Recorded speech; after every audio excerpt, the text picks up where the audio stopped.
Welcome to 5 Minute Solution channel. In this video I am going to show you guys how to fix Windows 11 update error. It is very easy. You just have to click on a settings. So for that you have to open your settings and search for Troubleshoot settings. In here you have to click on other troubleshooters, and here you will find Windows Update. You have to click run on it.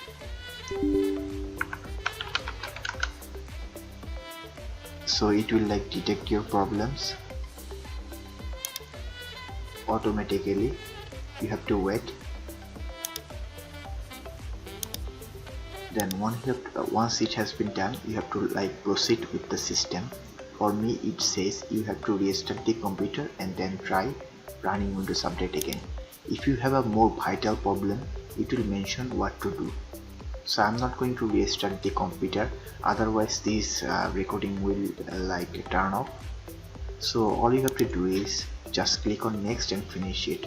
I once had a more prominent error. For that they gave me instruction what to do, and also automatically fixed a lot of stuff when I proceeded with the system in here.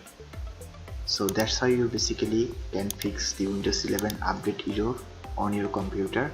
If you want more videos like this, then like, comment and subscribe, and also thank you very much for watching this video.